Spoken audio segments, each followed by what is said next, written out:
Hi, welcome to my podcast, Becoming a Cut Flower Grower. I'm your host, Lydia, and I'm here to share my year of growing and selling cut flowers. I'll be giving you the lowdown on everything I'm doing and sharing all the highs and lows, the good times and the inevitable disasters, all in real time. Join me on my cut flower journey, starting right now.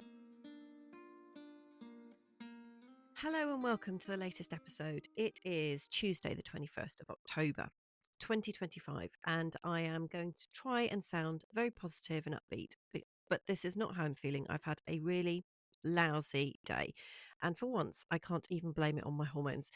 I went and had a blood test first thing this morning, and the nurse didn't even warn me that she was going to stick the needle in, and it really hurts. I'm surprised she even let me sit down, and then somebody beeped their horn at me on a roundabout, which is extremely rude. So I beat back. Anyway, it's been one of those days. I got caught in the rain, and we weren't even forecast to have rain, and I got soaked and I got cold. And I went to look at a job today, and it was just like so many layers of difficulty, and it was all very depressing, and it just put me in a really bad mood. But I don't want to be in a bad mood for this podcast. Nobody needs to listen to that. So I'm going to share all the news with you rather, not with me. I'm full of stuff in my own head at the moment. And then I'm going to talk about retail sales in the second half of the episode. So let's start with some positive news. So I bombed off to this peony sale first thing on Saturday morning, and I was there early doors, which is amazing because I'm not a morning person at all. I was there at 9 o'clock for the opening. Now, it was at a place called Green and Gorgeous in Oxfordshire, and it's run by a lady called Rachel, and she has quite a bit of space. She grows a lot of things. She's got a very nice setup, and I followed her on Instagram for ages, but I've never actually met her. She runs some wonderful courses, which I can't afford to do. Anyway, I met her, and she was absolutely wonderful, very friendly, but really no nonsense, explained everything clearly. So she'd lifted a huge field of peonies that had been in the ground for about 15 years, and she'd divided them up into clumps and she was selling them off. And so I went to have a look. She'd got three different ones: Kansas, Duchesse de Nemours, and Festival de Maxima, which is kind of white with sort of a magenta or pinky kind of fleck in it. She also had a whole load of phlox and some bearded iris. So I made my selections, and I was also buying for a fellow grower who I'm in this WhatsApp group with. So I was getting some clumps for her as well. And Rachel priced everything, or she priced the peonies by the number of eyes. So it was quite straightforward to work out how much you were going to pay for everything. Very well organized. It did turn into a bun fight as more people started to turn up, which Rachel was saying, oh, it's going to be a bit of a bun fight. And it actually was, because I laid everything out on sacks, and then I went into the office or the shop, if you like, to pay for it. And when I came out, somebody had only pinched one of my clumps, and I was literally like, "Wow, how am I going to deal with this in a diplomatic fashion? Who is the thief?" It's like when people take things out of your trolleys when you're going around the supermarket. Anyway, I piped up, and somebody said, "Oh yes, that was me. Terribly sorry." And I thought, you just thought you were going to get away with it because you must have known it was mine. Like, it's my compost bag, my label on it, and I had laid them all out beautifully, and I think she just was being cheeky. So anyway, it was that kind of situation, and I imagine it would have turned into a proper fight at some point because especially as the clumps started to go down in number. And Rachel had got loads and loads of wheelbarrows so that we could wheel everything back to the car, because obviously clumps of peonies are very, very heavy, and they're covered in wet soil. And I managed to park miles away because I had never been to Rachel's setup before, and I turned up and there was just like a huge car parking area and somebody already parked there. So I just assumed that's where we parked. And then I got out and walked and walked and walked and walked. And then there was this whole other area much closer that you could park in. But never mind, it doesn't matter. So that's what I've bought. And I have got mine temporarily potted up in that new compost that I was talking about a few weeks ago, just to kind of have them in a space where I can keep them moist before I sort of quarantine them somehow or other. So that was Saturday, very successful. I've made a reel, put it on the Instagram if you want to have a look at what that was all about. And then the rest of Saturday was very productive, actually. I had the whole day on the plot, which was really, really lovely. I was kind of tag teaming. The mothership came up in the morning, and then my other half came up in the afternoon. So the mothership helped me finish off bed number 4. So if you listen regularly, you'll know I've been prepping these 4 15-meter long beds that Nigel lifted the turf for back in the summer. And so we finally finished weeding bed 4. It had this whole massive clump of grass in it, which needed lifting with a fork as carefully and as gently as possible, because I'm no till, so there's not supposed to be any digging. And then laid all this bedding from the chicken house onto the soil. And that was great that we've done all of that. So that's brilliant. And in the afternoon, the other half came up, and we were supposed to be making the first of the pallet tables, possibly even the one with wheels. But once again, I'm thwarted because I had another job on this week, and Kylie's room was full of 6-foot long trough planters, which we're going to be going to use for something else. And there was nowhere for the pallet table to go. So I had to pivot slightly and get him to make me a sink into a piece of MDF, which he has done. An absolutely beautiful job. It is not plumbed in, but it will be in due course. And it doesn't have a tap at the moment. But again, I have the tap. It's just a question of fishing it out and installing it. So lovely, lovely sink installed. And that is wonderful because already I've started to use it. So it's perfect. Absolutely perfect. I had to clean out some gutters because we had the most enormous amount of rain on Sunday. It was quite phenomenal. And I collected over 300 litres just going from Sunday into Monday. So it really was a lot. And it's now, this evening, it's up at 600 litres already. So lots and lots of rain, which is great. I netted Lion in his little area so he can't fly out because he has been flying directly over the 6-foot fence panels and causing havoc. So there's a little bit of netting gone up and he can't get out now. So that is great. And little Momo, who's still a poorly lady, I think she's just got a whole load of digestive issues and she's not doing well. She's not dying, but she did very well when she was living with me. She put on quite a bit of weight and started to put a bit of muscle back on her thighs. And now she just seems to have just stopped putting any weight on and she's just not flourishing. So I wondered if the long acting antibiotic, which she's had, I think she's had 2 doses of in the past month, had knocked out all her gut bacteria. So she's been having yogurt, like natural yogurt, to try and restore her gut bacteria and hopefully she can process her food in a better way. So that has all been quite productive. We got an awful lot of stuff done up there. And a big thank you, just diverting slightly, to Carolyn, who messaged me after my last episode where I was talking about the hydrangea limelights. And I hope that's useful because I think I told her where my local supplier is. And also Nikki, who's been binge listening. So thank you very much for your kind words. I really, really do appreciate it. Every message, it's me that replies. There's no AI or assistants or anybody else. It is me. And I'm always very, very touched to hear your kind words. And if you are, well, hopefully you are enjoying the podcast. So it wouldn't be me without some kind of car drama. I'm going to tell you this very quickly because it was relatively amusing, although actually, I don't know, it might not be. I can always edit this out if it sounds terrible later. So on Saturday, when I was up at the birds on the plot, I popped up to the garage to pick up some supplies. And as I was driving along the road, there was this almighty clunk. And I thought that there'd just been like a bird strike or I'd run over something, but I couldn't see anything. Anyway, I got to the garage and I had the dog in the passenger seat. And I pushed the window to make it go up. And nothing happened, except what happened was the window just went down very, very, very slowly, all the way to the bottom, like it completely vanished inside the entire door. So I'm there in the petrol station with this handbag dog that I then can't leave in the car because there's no door, but I couldn't take her inside the petrol station. So I had to go up to the pay at night little cupboardy thing that they have that you have to go up to, holding the dog to ask for what I wanted. And they were very nice and kind and they served me because, of course, I couldn't take the dog in. But the guy at the kiosk had to pull the the card reader thing to the window so that I could pay. And he managed to yank it out of the back of his console and his entire computer system crashed. So he had to reboot it all, and it all took absolutely ages.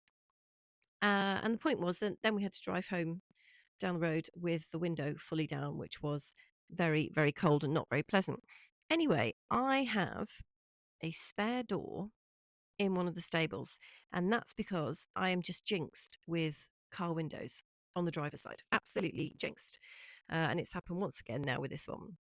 So the last time it happened, I think it was last year, and there was a problem with the window and the mechanism, and it wouldn't work.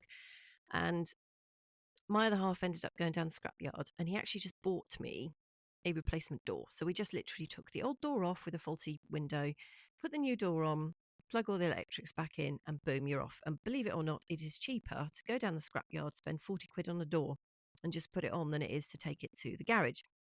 Anyway, we investigated the mechanism with this one that's just broken, and it turns out that the metal cord that's inside the window, the thing that actually moves on a motor to pull your window up and down, that just literally sheared right through. So that bang I heard when I was driving was actually my window crashing to the bottom of the door. So my other half said, "Oh, that's no problem. We'll just put the mechanism from the spare door in the stable into this door." And that's what we tried to do this afternoon, and it didn't work because the anyway, listen, do you know what? I won't even bore you with the details. Suffice to say, it didn't work. And that's probably why I'm also feeling very cross because it was a complete waste of time. And the upshot is like my window is jammed up with a piece of wood and I still have to go to the mechanic. So there we are. Okay. This is the main part of the episode. This is what I wanted to talk to you about. So, regular listener, you will know that I have been wholesale only this year. And that is the way I planned it from the very beginning. I did not want to have to deal with customers. I didn't have the confidence actually. And there were lots of reasons why I didn't want to go straight into retail because I just don't have a clue what I'm doing, as you know. And it's very much, I felt like I wanted to just be doing the growing. I didn't want to get so involved in a whole other side of the business, which I just don't feel like I have the confidence to do it. I'm not brave enough. I don't feel like I've got the skills. Like florists are just incredible what they do. And I just, as you know, struggled with hand ties, struggled with wrapping the things. And, I can't have a market stall outside my house or where the plot is because it doesn't work. So I would have to go to a farmer's market or a local market. And there are plenty of them around. It's not a problem. It's just, they're all on the Saturdays and it's a long day. You can't just go for a couple of hours. You have to go at like 8 o'clock in the morning and then you're not allowed to leave until about 3 by the time you've done all the preparation and the packing up and the delivering it. Anyway, it's a whole thing. And you've got to factor your time in and the cost of hiring the space. And then, of course, you've got to think about marketing and branding and signing and buckets and blah, blah, blah, blah, blah. So it's huge. And I thought, I can't do all of that. I'm just going to grow everything and sell it wholesale. Boom, we're done. Okay, so you know that I've been crunching all the numbers for how many stems I've sold and what prices and who I sold them to and blah, blah, blah. And I don't think I can afford to carry on doing wholesale because just not enough money in it. So yes, I could put my prices up. Yes, I could get 5 more florists on board and that would make a huge difference. But I had enormous difficulty getting florists on board this year. So and they're like unicorns almost. Like you see them around and you know they're there, but getting hold of them and getting them to buy from you, yeah, not cracked that one either. And I thought, I don't know if I want to be reliant on florists. So I've got product in the field at the moment and nobody wants to buy it. I mean, I put some of it on that hub when I was asked to test out the hub for a couple of weeks, put some stuff on, sold a few bits. The hub's now temporarily, pausing over the winter and it's not going to open up till the spring. Nobody's beating the door down. Now that could be because they don't know that I exist. So there's an element of that in it. But my wedding and event florist is not doing weddings and events at the moment. And she's like been my number one wholesale customer this year. So if she's not doing anything, I'm not selling anything. And I have now realized that I really don't like that kind of reliance on having one outlet. Like I just feel like I'm letting the flowers down. I've grown them. the dahlias, if you look at my Insta feed, I've been doing nothing but reels of dahlias because that's the main thing that's doing well up there at the moment. Even I'm bored of them now, to be honest. I have to stop now. But the product that's up there, these gorgeous dahlia stems, like the stems are super long. I did manage to crack the whole disc budding thing after a couple of attempts. So the stems are fantastic. The flowers are beautiful. And they've actually got, I think, nicer as the autumn has gone on. They're less big and brash and a bit too much. They've kind of calmed down a little bit now because they're probably running out of steam and daylight hours going, blah, blah, blah. But what's out there now is lovely. And I have completely let them down. I don't have a market for them. I've not sold them. They're not going to parties and events and weddings and stuff. I'm making up bouquets and giving them away to people, which is lovely. And I think, that feeling I had when I was giving the bouquets away last week was the feeling that I want to have all the time. Because it's one thing waving off a whole load of stems and then seeing their photos on Instagram of what my wedding and event florist has done with them, and it's amazing. But it's quite another emotion that gets ticked when you physically put the stems into the hands of somebody who is just absolutely delighted with them. And I think that is the emotional piece that is missing for me. So I would like to have my own client base. I want to be able to spread the message, the story behind my flowers, how they're produced, to share that with people who care about it, people who are aligned with my values and appreciate the effort that has gone in to producing these flowers. Hopefully, make more money because I just can't be sitting around waiting for florists to come to me. And yeah, I just can't anymore. So I've been looking into kind of what I would need and what it even looks like. And I did start a few weeks ago looking into doing floristry courses and like getting properly trained up and stuff. There is no budget for that whatsoever. So we are defaulting back to YouTube videos and tutorials and material that people give away for free, which is incredible. And there's masses out there. And I'm hoping that if I just watch enough of them, it will all sink in. Now, one of the most useful that I found in terms of recipes and how you actually put a bouquet or an arrangement together has been on a Floret blog post about producing market flowers. And Erin breaks it down into the flower types you need. So your focals, your spikes or line flowers, discs, like the round ones, like the little zinnias and cosmos and stuff, fillers, and then airy bits and pieces like Orlia and Ami and stuff, and what varieties of flower would fall into each category. So, you know me, what's the first thing I like to do before I do anything? Make a spreadsheet. Yes. So I have made a spreadsheet where I have fed all of this data into it. And to be honest, I have now ground to a halt. And I have tied myself up in knots, making lots of columns of how many stems you would have in a bunch, say, what percentage of that bunch would be made up of focals, spikes, discs, fillers, and airy ones. Now, Erin gives a breakdown on this blog post that she's got on her website. So she puts in 50% filler, 30% discs, which is like the round-headed ones, 20%, the final 20% is a combination of spike and focal and airy. So if you split that out, you can work out in a bouquet, say that's got 15 stems in it, how many stems of each of those varieties you need to have.